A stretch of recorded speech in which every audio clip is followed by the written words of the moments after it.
Hello beautiful souls, welcome back to another video and my story time on how I ended up in an ungodly relationship. Yes, the reason why I wanted to share this video is because I know some of you are going through what I once was. Okay, if you haven't watched my previous video, I will leave it in the description section below. I go straight on the what drew me to this individual, the red flags that I've ignored. We're gonna continue in today's video. I'm gonna continue with some few red flags that I've ignored and what was the turning point, the conviction and the moment God spoke to my heart, and how I broke free and started my healing process. Okay, yeah, so continuing on to that, what were also the red flags that I ignored? Okay, the red flags that I ignored was the fact that after getting being intimate with this person, entertaining sin with this individual, it also opened doors to more sin. The thing is, when you commit a sin, when you start off committing one sin, it opens a door to another. Now, the reason why I even fell into the temptation in the first place with my ex at the time was I believe, now thinking about it now, I believe that door was already opened. The door was open because when I was younger, it's funny, I'm just remembering this now.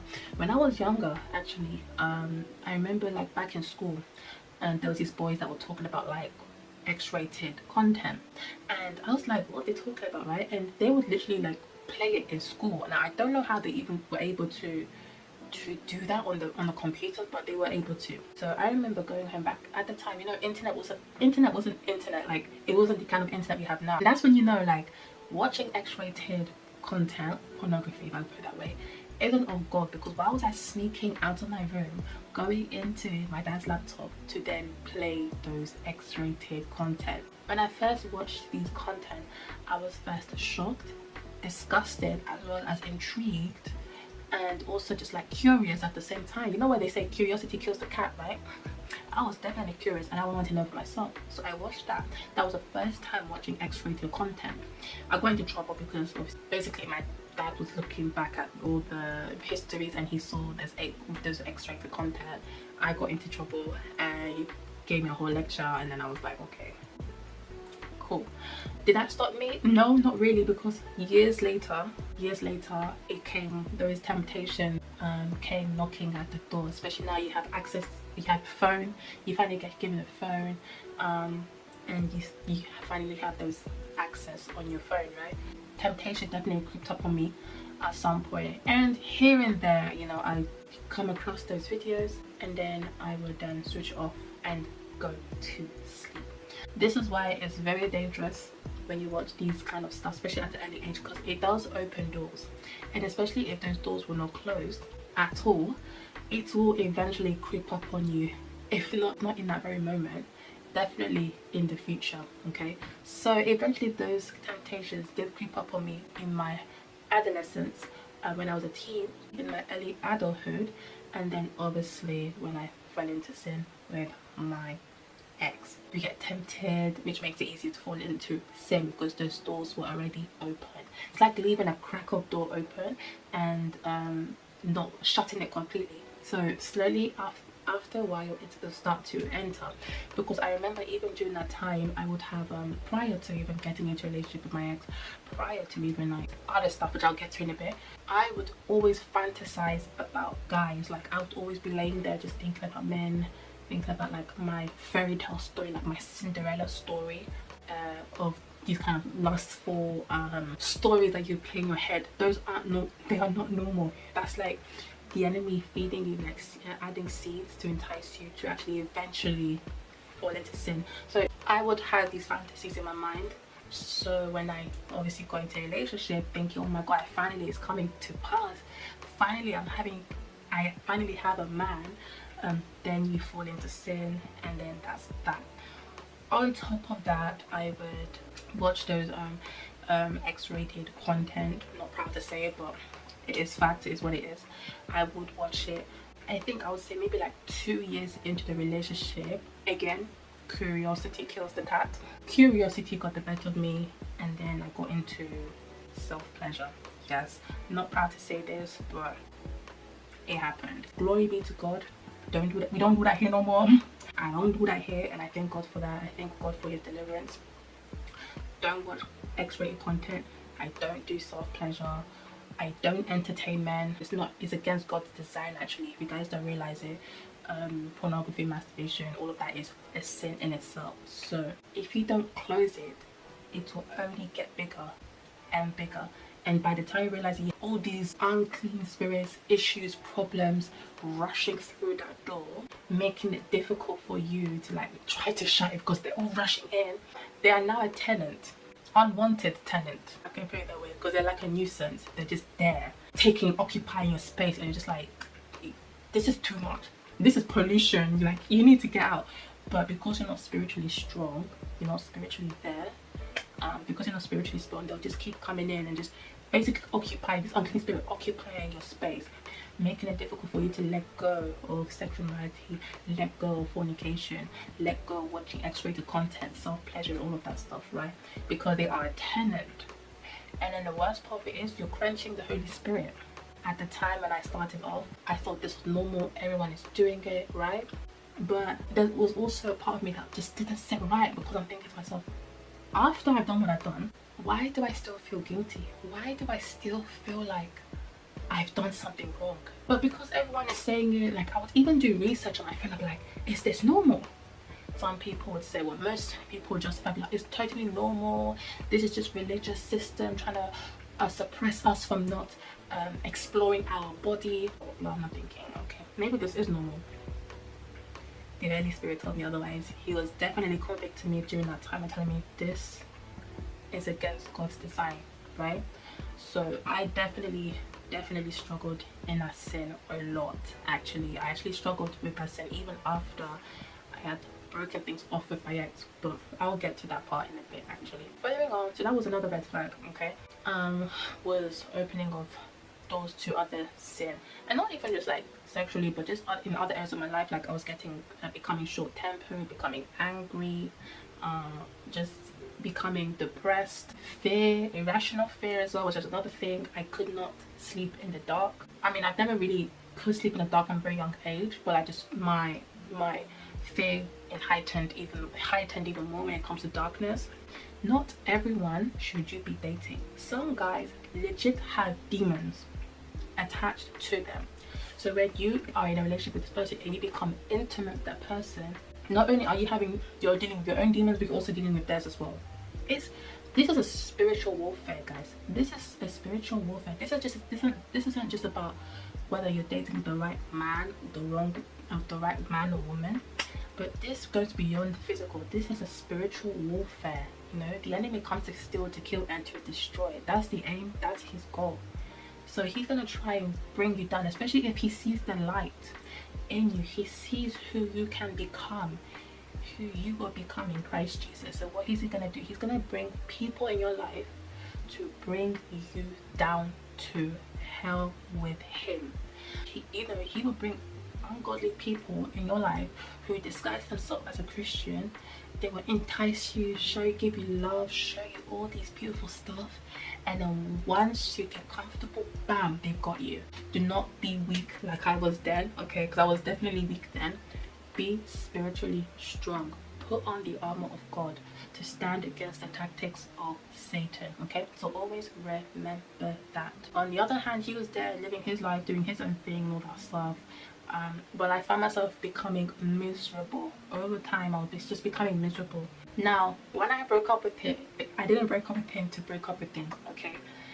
I did that because I wanted him to fight for the relationship and to be like, no, don't break up, let's do this out. So this was a fault on my part, and I took full accountability on that. When I look back at everything that I went through, I took accountability on that. He said, well, okay. I said, okay. I was shocked, but you know what? I was like, listen, expecting a different outcome. He gave me something else, right? So I left him. I didn't block him off.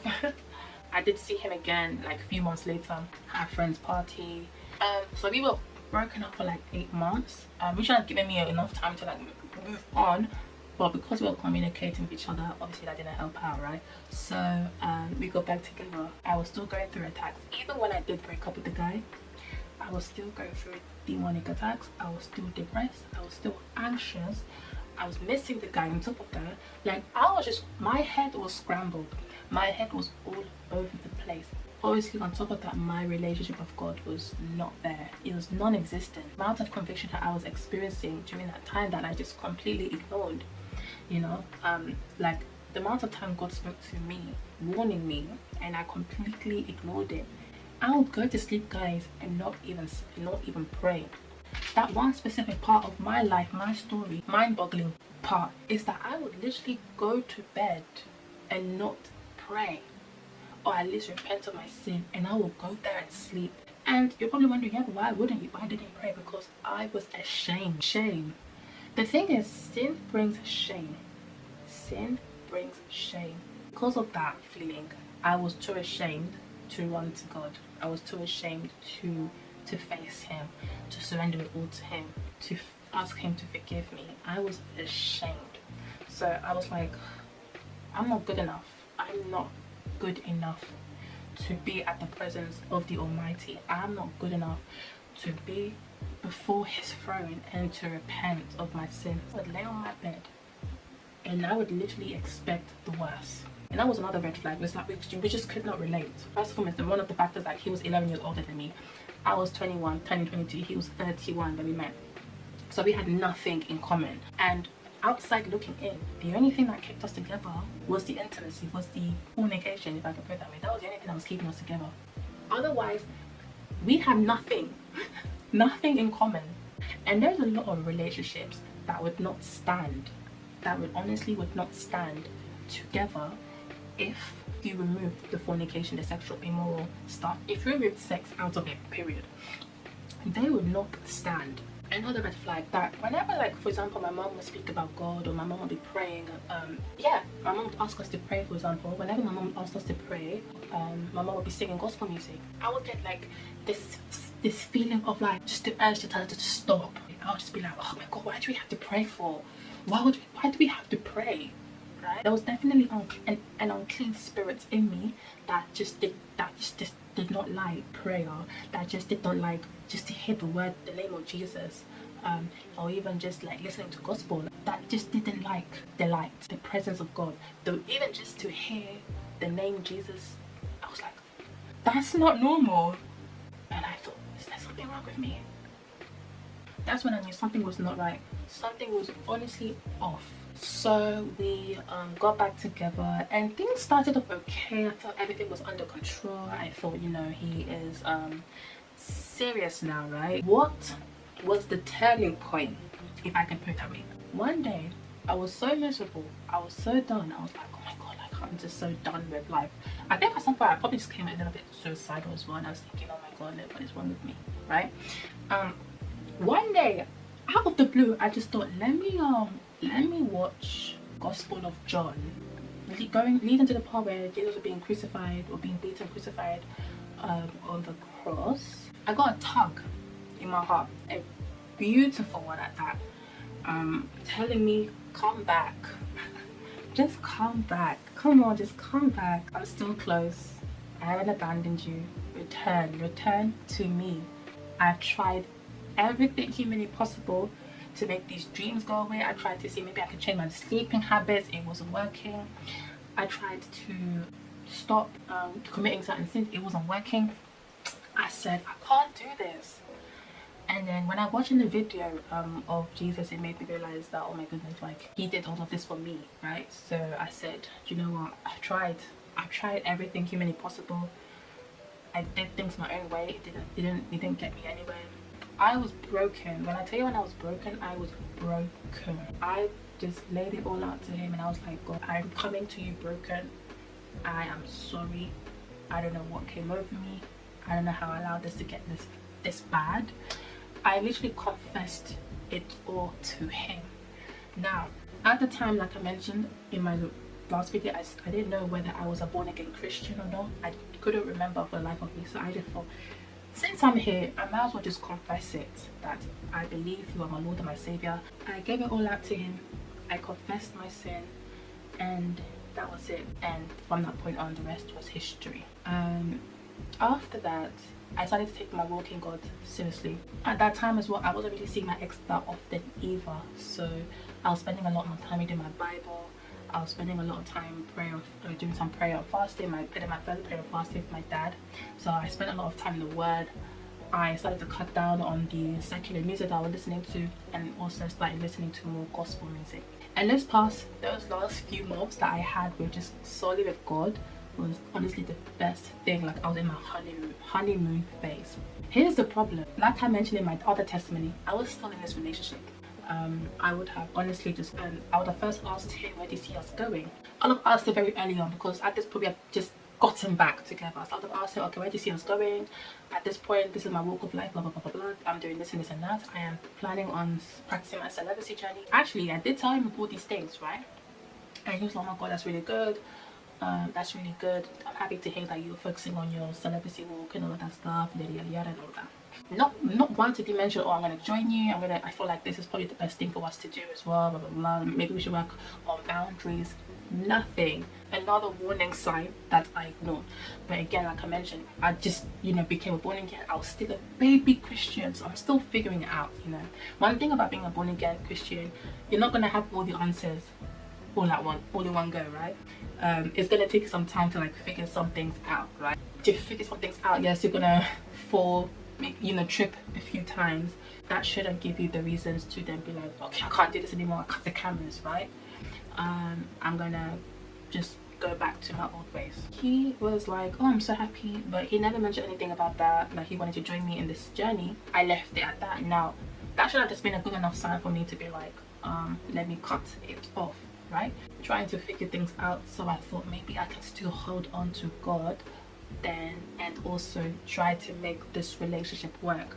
I thought maybe if I could stay in this relationship long enough to try and change him as well, and be like, come on, let's do this, let's get right with God. Like, I really wanted us to get right with God. I wanted him to get right with God, and I wanted us to get right with God together, right? And to also set that boundary, certain places that we cannot meet on our ones, maybe something can come out of that, right? That's why, guys, don't have that mindset of, oh, you can make someone change, because only God can change the heart of a man. Only God can change a heart of a woman. What you can do is you can definitely plant the seed. You leave it to God, and obviously it's up to that person if they want to make that change for themselves. It is not in your position to change an individual, okay? You leave them all in the hands of God. I stayed stuck in that relationship, but I was also trying to focus on my relationship with God at this point, because I wanted to take my walk with God seriously, but not realizing that I was also putting myself in a compromising position. Eventually, maybe a couple of months later, meeting my ex, I eventually fell back into sin. Keep in mind, like I mentioned in my other video, I stopped having these nightmares as well. So I stopped having nightmares. I would finally sleep peacefully. I couldn't even remember the last time I had sleep paralysis. Like, I was sleeping peacefully when I got intimate with this person again. Then slowly dreams kind of started to slowly come back, and then I found myself in a very compromising position where now I'm like, I don't know what to do. Like, I don't want to let God go. I don't want to let go of God, because now I'm finally experiencing the presence, the love of God, and then also, but at the same time, I don't want to let go of this person. So I'm like, at this point, I'm thinking about the amount of times I've invested with this individual. And this is another thing. This is another red flag that I forgot in my last video, and I'm so glad it came back to me. Is that thinking in your mind that, oh, you're better off with this person, you can't see your future ahead, and you're out of fear, right? Out of fear of like being alone, you think, I'm probably better off staying stuck with this individual. So I remember this is like, he was saying that, oh, he sent me a post, oh, it's better to be with a demon that you know than with a demon that you don't know. That should have been a red flag. That should have been a run for the hills red flag.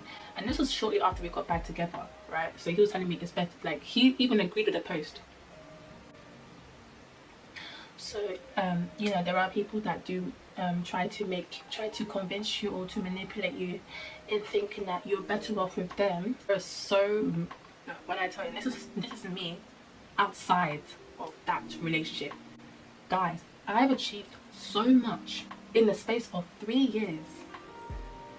than I had in the 6 years I've been with this person.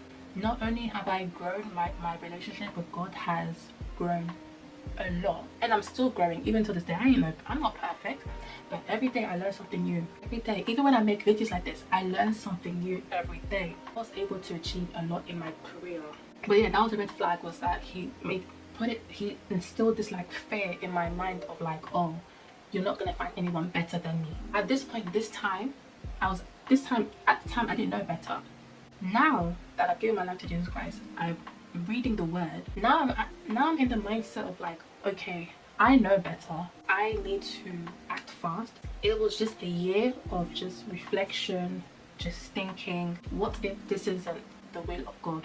What if I am wasting my time? I hold on to this. And at the same time, at this point, that's when I realized I feel like I'm in a compromising position of lukewarmness. I texted him on the phone, on the WhatsApp, and I asked him, look, I feel like you and I, we've been together at this point 6 years now.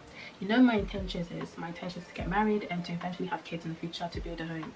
What's your intentions? Where do you see us going? He said to me, I don't think I'm ready to get married or to have kids. I said, what? I was like, well, okay. Are you, in my mind, I'm thinking, are you kidding me? Are you kidding me right now? 6 whole years! 6 whole years! I didn't, get off at him this time around. I tried to stay calm, okay? Because I was like, at this point, I'm a born again Christian, At this point, this isn't about me. This isn't just about me, okay? So I had to take it easy in my anger, And I had to try and stay calm. So I was like, but what do you mean? What do you mean, okay? And he was like, well, to be honest, I struggle with anger issues. I said, anger issues? How? Where? Since when? I've known you for this long and you're just telling me this now. I was so upset, and I was just like, I was like, maybe we're just best, we just don't continue this relationship. I think we should just call it quits, because this isn't gonna work. His excuse was, no, like, just because I'm not ready right now doesn't mean that we can't still be in this relationship. How can we make this work? Like, again, in the verse it says, do not be unequally yoked with an unbeliever. Can man and woman, can two people come together if they don't agree? Okay, I was checking out. Mentally, I was checking out. I think I probably checked out before, hence why I even had this conversation with him. But from that point on, I had to accept that this isn't gonna work. This isn't gonna work. And this was definitely a red flag that I did not ignore. What was an icing on top? Oh, I care about you. You know how much I feel about you. Oh, another thing. The reason why he was saying this because I asked him, do you have like a family out there that I'm not aware of, that maybe you have a secret family and you're just there using me on the side, like using me for your own pleasure? He's like, oh, I can never deceive you, I can never lie to you, you know how much you mean to Junior. The reason why I even asked him this question specifically, this is the crazy part, was because maybe this was like a few weeks before even having a conversation with him. A few weeks ago, I go to his house. Again, it's always me going to his house. He said he needs to buy some things for us. I said, okay, cool. So he leaves, and obviously I stayed behind. Now, I was looking to charge my phone, so I was literally looking for like a plug. What caught me off guard was there was a keychain on the bed that literally said, best dad in the world. The last time I checked, this man doesn't have a child. But another incident happened that he has a couple of pictures of this specific child. Mind you, he has other siblings. Usually I would ignore, because I assumed, that must be like one of his siblings' children or child or whatever. One day, actually, I was like, he even has it on his phone, right? So I asked him, and I was like, who is this child? Like, who does it belong to? He's like, oh no, this is my nephew. And I was like, oh, nephew, okay, cool. I left it alone. So that was like way back. So then when I saw a keychain that said best dad in the world, I couldn't help but wonder, what's this keychain doing here? Because the last time I checked, you don't have a son, you don't have a child. But then I was like, okay, maybe that's someone else's keychain, because mind you, he lived with other people. Which is the irony of it all. Like, he lives with other people. He doesn't rent. He doesn't spend much on rent. But he was always asking me for money, which is another thing in itself, right? Mind you, I was a student, and I was also working part-time, but he's also always asking me for money. Anyways, that was that. That's a keychain that's invested in the world. He has a couple of pictures of this specific child, and he says that's his nephew. Everything, and now I started questioning, like, okay, what is going on? No, I can never, I can never lie to you, this and that, you know how much you mean to me, that stuff, I care about you. So then I said to you, oh, you just care. He said, well, you expect me to say that I love you? He said to me, I can't say something that I don't mean. I was like, oh, hell nah. Are you kidding me? Another red flag. Whenever I was saying, I'd write, I love you on WhatsApp or whatnot, he would never respond back. He would give me a smiling emoji, or he'd just be like, oh, appreciated. I was like, bruh. Yeah, so we've never said that to each other. I've said it to him 3 times in the 6 years we were together, and he never said it to me once. I never said it ever. I left it at that. I didn't break up with him right away. I know I should have. I know what you're thinking. Naomi, come on. Come on, Naomi. I know. But again, like I said, I was still holding on to the relationship, was still trying to make things right with God. So I thought maybe I could just, maybe there's a chance that maybe he'll just snap out of it and just be like, okay, I was wrong. Let's make this one. Let's do the right thing. So I still held on. But mentally, I had checked out, right? But the thing is with us women, when you mentally check out, eventually, physically, you'll be done and be like, okay, yeah, I'm gonna remove myself from the situation. Oh boy, it didn't take that long, sweetheart. It did not take that long. So my birthday passed. Shortly after that, my birthday, mind you, my 27th birthday was the last time I saw him. February comes. I was just there chilling, minding my own business, doing my own thing. Didn't message him, mind you. I get a message, delete my number. I'm thinking, oh, delete your number? What's going on? He said, there's some situation with the police. Thinking, okay, what's that got to do with me? What has that got to do with me, boo-boo? Anyways, I didn't hear him for about a whole week. So I messaged him on WhatsApp. And I said, what's going on? I haven't heard from you. It's been a week now. What's going on? He calls me a few days later. I pick up the phone. Mind you, I don't pick up phones if I don't know the number. But he texts me and he was like, it's me. So I called him back. And he was using a friend's number. So then I said, oh, what's going on? What happened? Why did you tell me to delete your number? What's going on? Long story short, basically a friend of him introduced him to like a fraudulent activity. It seemed too good to be true, and so he agreed. All he had to do was receive a money into his account, and then that's it. I said, is you dumb? In my mind, rich people do it and they get away with it. I was like, and rich people will do the consequences of their actions, but you are a pauper like the rest of us. You cannot afford to go to prison, right? Obviously, I was thinking of all these things in my mind. He talked about the chances that, they might have to take it to court because now this is illegal. This is a criminal activity, so they're gonna take it to court. And he was like, yeah, there's a chance that I might go to prison, blah blah blah blah blah. He was like, don't worry about me, I'm gonna be okay. Was genuinely worried for him, despite the fact that I'd mentally checked out the relationship. I was genuinely worried for him, but at the same time, I'm thinking, what were you thinking? Like, I'm 11 years younger than you. Even I know better not to mess around with stuff like this, right? Because it might work for a rich man, but in your case, God will use you as an example, right? I started grieving the relationship from that point, because I knew, okay, this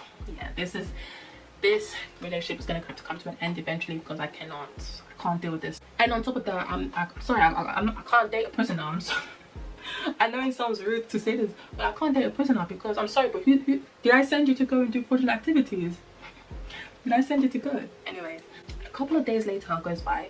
I don't hear from him. Mind you, he told me to never contact him. He'll be the one to contact me. So he'll contact me through a friend's number, and I was like, okay, cool.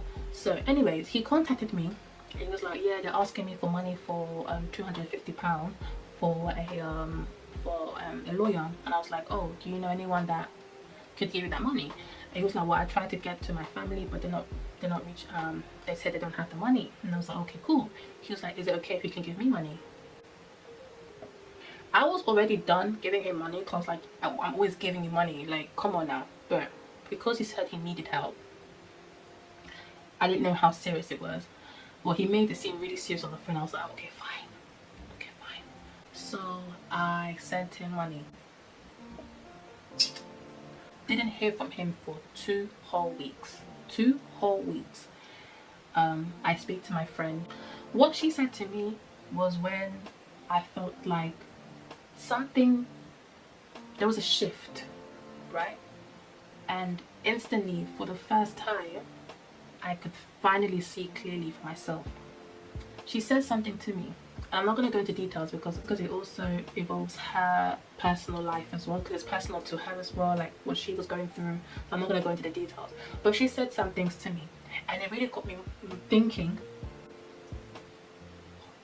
the actual what the actual heck, are you kidding me? And she's like, wait, you were going out. She told me what she was going through, and I was like, you were going through all of this? And she was like, yeah. And I had no idea. So then she told me, to be honest, I don't think you should trust him either. I think you should really rethink whether he's being really honest with you about this whole situation with the popo, because something doesn't seem right. You know what they're saying, birds of the same feather flock together, right? And I said, told me that I believe that he was probably trying to get you out of the relationship. I don't think he wants to have anything to do with you, and I think he's trying to find ways to get out. And I also think he was trying to get money out of you as well. From that point on, I felt like a scale of something fell off my eyes. I think he's lying to you, and even if he is lying, even if he is being honest with you about this situation, I don't think you should worry too much. I don't think you should even stress over it, because you didn't send him. I don't think you should trust him, and I don't think you should believe his stories. Either fabricate his get out, or he is keeping something from you. But either way, I don't think you should trust him. I think he's being dishonest, and I really think you should run. From that point on, the little ounce of love that I had for him died that day. Honestly, I feel like I just was filled with so much anger. I sent him money. I haven't gotten it back. I haven't even gotten a thank you. I didn't even hear from him after that. Thinking back at all the red flags that I ignored, the warning sign that was right in my face that I ignored, especially prior to giving my life to Jesus Christ, right? I tell you, I was pissed off. I was fuming, because I was like, okay, does that mean that maybe there's a truth? Maybe this whole thing of, oh, I got involved with the popo, all of that was a lie. Now, all of this is just alleged. Till this day, I don't know if that's really his nephew. I don't know who that keychain belonged to. I don't know if he has a secret family out there. Where now I look at the relationship and I can't see myself go back into it, go back to my vomit, right? So I felt like God had to do something to, like, something to happen that would be like beyond repair, where I can't look back at the relationship and think, in a sense of like, if he ever was to come back and wanted to try things again, I can't look at that. I can't look at him the same way. I can't be like, yes, let's make this work, right? I hope it makes sense. But when she told me what I needed to know, I was like, oh, boom, really? Swear, rah. I was like, are you kidding me? Swear down. I said to my girl, I said, say less. Say no more. Say no more. From that point on, I said, what? I said, I sign out. I sign out of this relationship. I am done. This is another red flag that I forgot to add, okay? This will probably be the last one. That keeps you there on the side. When I heard what I heard, I felt it in my spirit. I said to myself, so this guy really kept me around for his pleasure. But he really did not care to have a future with me. This red flag actually was one of the first red flags, because when I asked him, where do you see us going, he said, let's see where this goes. Anyone, whether a guy or a girl, if they tell you these things, let's see where things go, it means that they are uncertain. They don't know where this relationship is going with you. Yes, they're there with you for now, but at the back of their mind, they're not thinking of the future with you. They're not thinking of the future with you. They still have their eyes like this. They're looking around to see that maybe they'll find someone better than you. They will keep you around just for the sake of keeping you around, yeah, until they find what they are looking for, and that is not you. Basically, they are keeping you there as a second choice. Don't be a second choice, guys. Do not be a second choice. Do not stick around hoping that maybe something good will come out of it, because usually it doesn't. Do not allow yourself to be a second choice. Do not allow yourself to be a second choice. So in your mind, you're thinking, oh, maybe they're just trying to figure things out.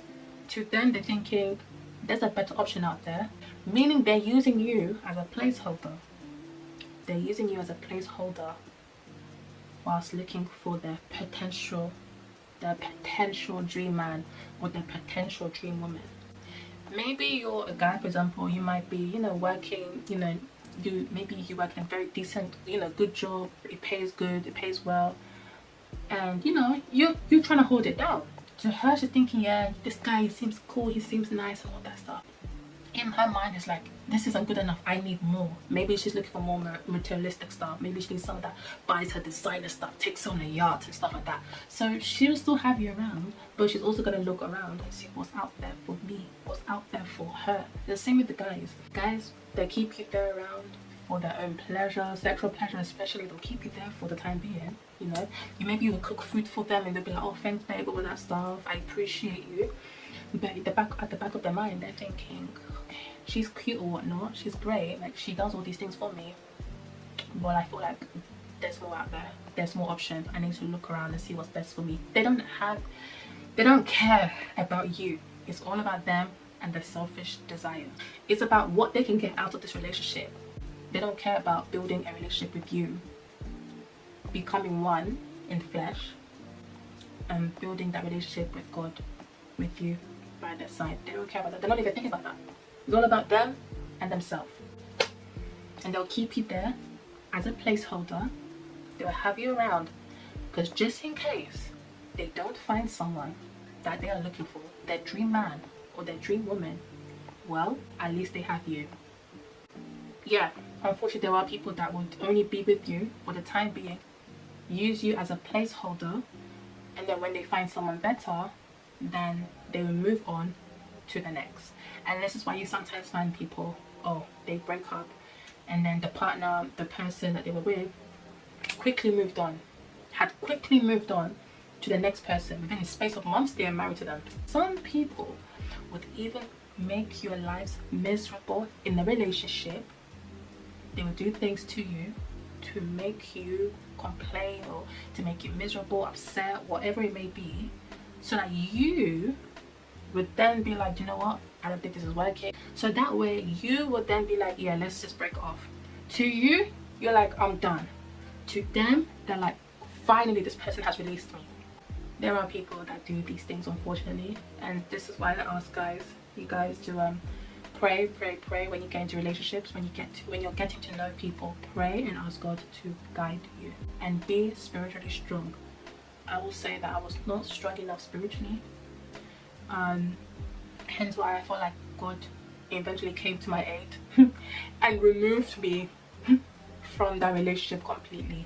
And I honestly feel like outside now looking in, I believe that this guy was honestly using me as a placeholder. Now I'm not sure whatever secrecy he was hiding from me, and quite frankly I don't really care because I'm not in that situation anymore.